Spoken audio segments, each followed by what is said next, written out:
അപ്പം നമ്മൾ അധികം ആരോടും പറയാത്ത ഒരു വെറൈറ്റി ആയിട്ടുള്ള ഒരു എക്സോട്ടിക് പെറ്റ്സും കൂടി നമ്മുടെ കയ്യിലുണ്ട്. ഞാനത് വീഡിയോ ഒന്നും ഇട്ടിട്ടില്ല. ഞാനിവിടെ താമസിക്കുന്ന സ്ഥലത്താണ്. വീട്ടിൽ വെക്കാൻ എനിക്കൊരു വീട്ടുകാർ അത്ര അറിയില്ല. ഞാനതിനെ കാണിച്ചു തരാം, നിങ്ങളത് കണ്ടു നോക്ക്. നമ്മുടെ ഫാമിലും അധികം കൊണ്ടുവന്നിട്ടില്ല അത്.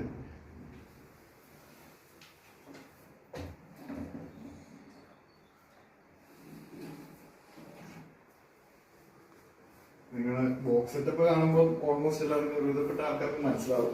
ഇത് നമുക്കപ്പോൾ ഈ കേജിലായിട്ട് ഇവന്മാരെ ഇട്ടിട്ട് ഇതിലുള്ള ആൾക്കാരെ നമുക്ക് മാറ്റാം. അപ്പോൾ ഇതിലുള്ള ആൾക്കാർ ആരാന്ന് ജസ്റ്റ് ഒന്ന് കാണിച്ചു തരാം.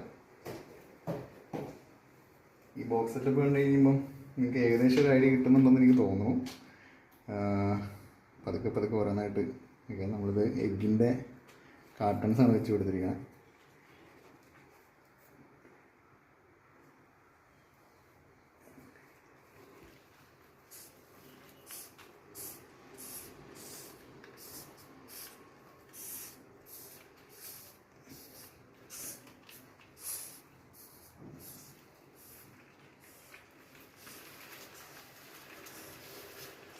കയ്യിലെടുത്തിട്ട് കുറേ നാളായി. അതുകൊണ്ട് നമ്മൾ നല്ല രീതിയിൽ ബലത്തിൽ പിടിച്ചിരിക്കുന്നുണ്ട്. ഇത് നമ്മളെ കൂറയല്ലേ, കൂറയല്ല, ഹിസ്സിംഗ് റോച്ചസ് ആണ്.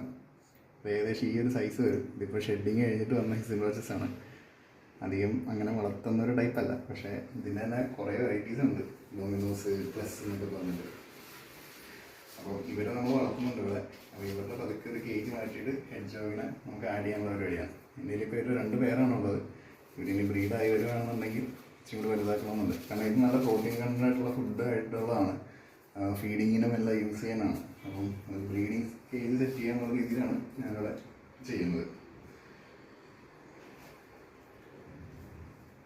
ഈ ബാക്കിയുള്ളവരോട് കാണാനേ ഉള്ളൂ. ഷെഡിങ്ങിന് സമയം കഴിഞ്ഞേ ഉള്ളൂ. ഷെഡ് ചെയ്യുന്നത് ഇതിൻ്റെ ഒരു ഫുൾ ഷെല്ല് ഒരു പൊഴിക്കും. നമുക്ക് ആദ്യം വരുമ്പോൾ ഷെല്ല് മാത്രമായിട്ട് കിടക്കുമ്പോൾ ചത്തുപോയോ എന്നുള്ള ഒരു പേടി വരും. പക്ഷെ അങ്ങനെയല്ല, ഷെല്ല് ഫുള്ളായിട്ട് പാമ്പ് പടം പൊഴിക്കുന്ന പോലെ ഇത് പൊഴിക്കും. പിന്നെ ഈ ഒരു സൗണ്ട് കേട്ടോ,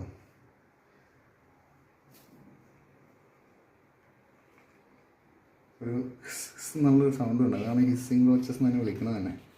പിടിക്കാൻ നേരത്താണെങ്കിൽ ഒരു സൗണ്ട് ഉണ്ടാക്കും. ഇവർക്ക് നമുക്ക് എഗ് വൈറ്റ് കൊടുക്കാറുണ്ട്, ക്യാറ്റ് ഫുഡ് കൊടുക്കാറുണ്ട്. ക്യാറ്റ് ഫുഡ് അതൊക്കെ അവിടെ കിടക്കുന്നുണ്ട്. ഇവരിപ്പോൾ ഹൈഡിങ് സ്പേസ് കിട്ടി അത്രയും നല്ലതായിട്ടിരിക്കുന്നവരാണ്. നമുക്ക് ഇവരെ ഒരു പുതിയ കേജിലിട്ട് പതുക്കെ മാറ്റാം.